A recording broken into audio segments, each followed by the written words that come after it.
Hey everyone, welcome to all. This is Manisha. कैसे हैं आप लोग? उम्मीद है बहुत ही बढ़िया होंगे। तो आज का ये वीडियो हम लोग समझने वाले हैं what is the difference between primary and secondary metabolites. तो चलिए स्टार्ट करते हैं। तो इसे समझने से पहले हम लोग ये समझते हैं व्हाट इज़ मेटाबोलाइट्स।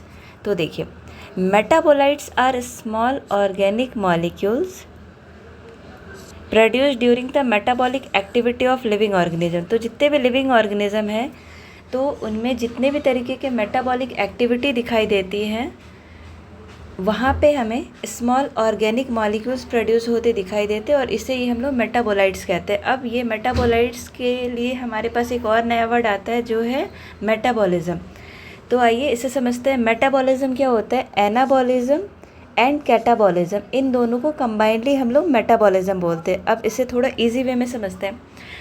हमारे बॉडी में चाहे वो लिविंग ऑर्गेनिज्म में प्लांट हो या एनिमल हो, सभी में हमें ये एक्टिविटी दिखाई देती है जिसे हम लोग मेटाबॉलिज्म कहते हैं। और इसका मतलब हो रहा है हमारे अंदर जितने भी टाइप के केमिकल रिएक्शंस हो रहे होते हैं। जैसा अगर एनाबॉलिज्म हो रहा है, इट मीन्स यहाँ पे किसी चीज़ के बनने के प्रोसेस को बोलते हैं। लाइक यहाँ पे building complex molecules, it required energy. तो फॉर एग्ज़ाम्पल अगर हम लोग प्लांट के केस का देखें तो यहाँ पे ग्लूकोज के मॉलिक्यूल्स के बनने के प्रोसेस, यानी हमें पता है फोटोसिंथेसिस, ये किसका एग्जाम्पल हो जाएगा? ये फोटोसिंथेसिस एग्जाम्पल हो जाएगा हमारे एनाबॉलिज्म का। क्यों? क्योंकि यहाँ पे carbon dioxide, water and sunlight के प्रेजेंस में ये ग्लूकोज को बनाते हैं। ठीक है, लाइक ये एनर्जी रिक्वायर्ड। तो एनाबॉलिज्म आपको क्लियर हो गया। देन आते हैं हम लोग कैटाबॉलिज्म, इसके जस्ट अपोजिट। इसमें हम लोग देखते हैं एक मॉलिक्यूल्स ब्रेक डाउन होकर के एनर्जी रिलीज़ करते हैं। तो एक डिफरेंस क्या हो गया? एनाबॉलिज्म एनर्जी रिक्वायर करते हैं और कैटाबॉलिज्म एनर्जी को रिलीज़ करते हैं। ठीक है, एंड ये जो प्रोडक्ट फॉर्म करते हैं और इसे ही हम लोग मेटाबोलाइट्स कहते हैं। तो एक बार कंक्लूड करते हैं, metabolism the complete process of anabolism and catabolism are combinedly known as metabolism. ठीक है, चलिए नेक्स्ट हम लोग देखते हैं what are the types of metabolites. तो मेटाबॉलिज्म के दौरान ही जो प्रोडक्ट बनते हैं उन्हें मेटाबोलाइट्स कहते हैं। और अब हम लोग समझते हैं what are the types of metabolites. तो पहला है हमारे पास प्राइमरी मेटाबोलाइट्स।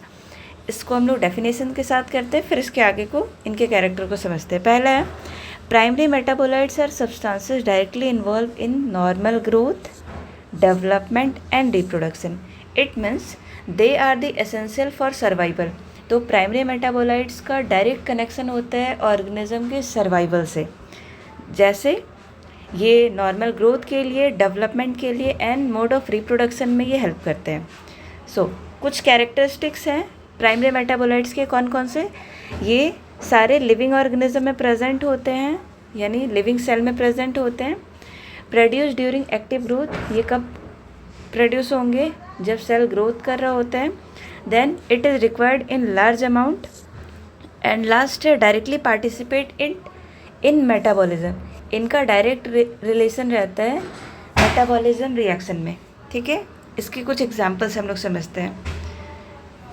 कार्बोहाइड्रेट जो है हमारे सोर्स ऑफ एनर्जी। देन है protein, it helps in growth and repairing of body.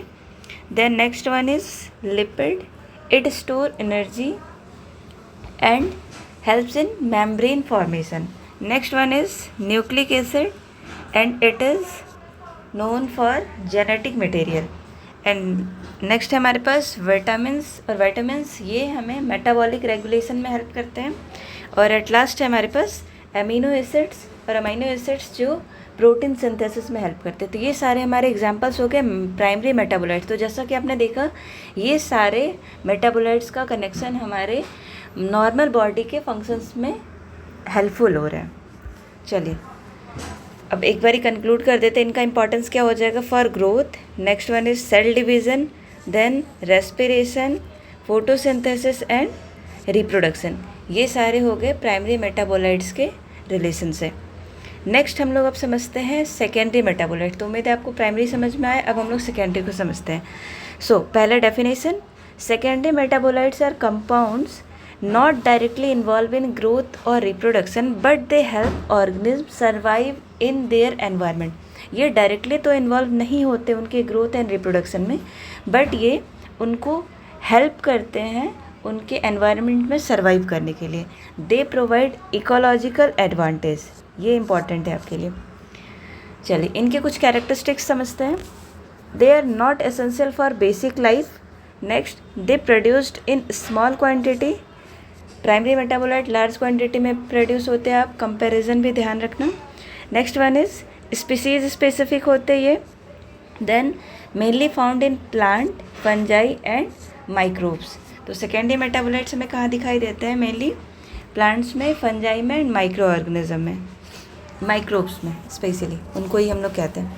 Then हमारे पास आता है what are the function. So it helps in protection from herbivores. Defence में हेल्प करते हैं, यानी पैथोजेंस से डिफेंस करने में ये हेल्प करते, बचाते हैं। Then attraction of pollinator, pollinator को अट्रैक्ट करने के लिए, जैसे अगर आप एग्जांपल देखो परफ्यूम या स्मेल, उससे पॉलिनेटर अट्रैक्ट होके आते हैं, तो ये क्या हो गया? सेकेंडरी मेटाबोलाइट्स का एग्जांपल। फ्लावर्स के कलर, ये भी सेकेंडरी मेटाबोलाइट्स के कैरेक्टर हैं। फिर आता है competitive, competition with other plants, तो इसमें भी ये हेल्प कर रहे हैं। तो ये फंक्शंस हो गए सेकेंडरी मेटाबोलाइट्स के। नेक्स्ट कुछ एग्जांपल्स हम लोग देखते हैं। ये एनसीईआरटी के एग्जांपल है, तो ये आपके लिए काफ़ी इंपॉर्टेंट हो जाएगी एग्जाम पॉइंट ऑफ व्यू से। तो देखो सेकेंडरी मेटाबोलाइट्स, अल्कोलाइट्स, इनके एग्जांपल मॉर्फिन, क्वेनिन, निकोटीन, ये सारे किस में यूज़ करते हैं हम लोग? मेडिसिन्स में। नेक्स्ट टर्पिनॉइड्स, इसके एग्जांपल्स क्या हो जाएंगे? मेंथॉल और कैम्फोर, जिसे हम लोग कपूर भी कहते हैं। ये इसका यूज़ हम लोग कहाँ पे कर रहे हैं?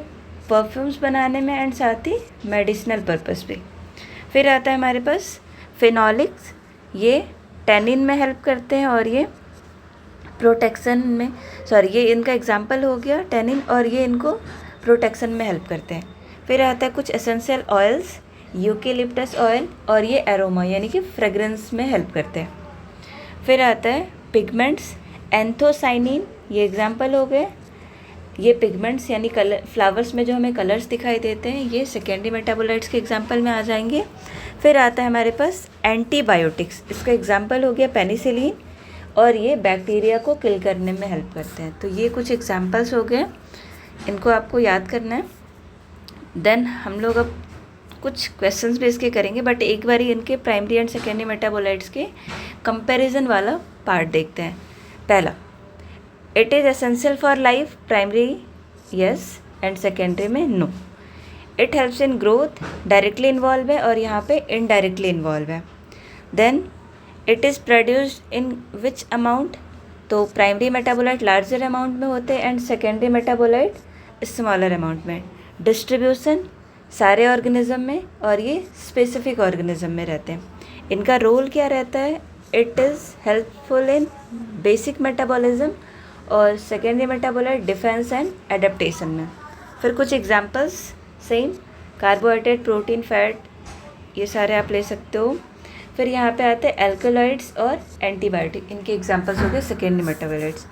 अब कुछ यहाँ पे हमारे आपको सेम ये रिवीजन के लिए काम आएंगे। कुछ क्वेश्चंस मैं कर रही हूँ, आप ऑनेस्टी के साथ एक बारी कमेंट में इसका आंसर देना और आपने कितने सही किए। Primary metabolites are directly involve in first defence, second growth and development, third हो गया pollination, and last one is for competition. तो क्या हो जाएगा इसका आंसर? ग्रोथ एंड डेवलपमेंट में। Next one is which is a secondary metabolites, protein, glucose, penicillin and DNA. तो इसमें हमारा आंसर हो जाएगा पेनिसिलिन, क्योंकि ये तीनों के तीनों प्राइमरी मेटाबोलाइट्स जो कि डायरेक्टली बॉडी ग्रोथ के लिए हेल्पफुल हैं। और यहाँ पे आ जाएंगे क्विनिन, बिलोंग्स टू, ये किसके एग्जांपल्स में आ रहे थे? तो यहाँ पे देखो ये प्रोटीन है, एल्कोलाइट्स है, लिपिड है या कार्बोहाइड्रेट है, तो ये हमारे एल्कोलाइट्स है। फिर आते हैं which metabolites is essential for survival, so primary, secondary, alkaloids और एंटीबायोटिक। तो इसके आंसर हमारे हो जाएंगे एसेंशियल फॉर सर्वाइवल है, तो क्या हो जाएगा? प्राइमरी। अब कुछ ट्रिक है आपको बहुत कीवर्ड है ताकि आप इसे याद रख लो। प्राइमरी के लिए क्या हो जाएगा, PGR, यहाँ से primary, P for present in all cells, G for growth and R for required for survival. And secondary के लिए DAP जो है हमारा defence, A for attraction and last one is P for protection. उम्मीद है आपको ये बहुत अच्छे से समझ में आया होगा। अगर आपको क्लियर हुआ हो तो लाइक्स करें। Thank you.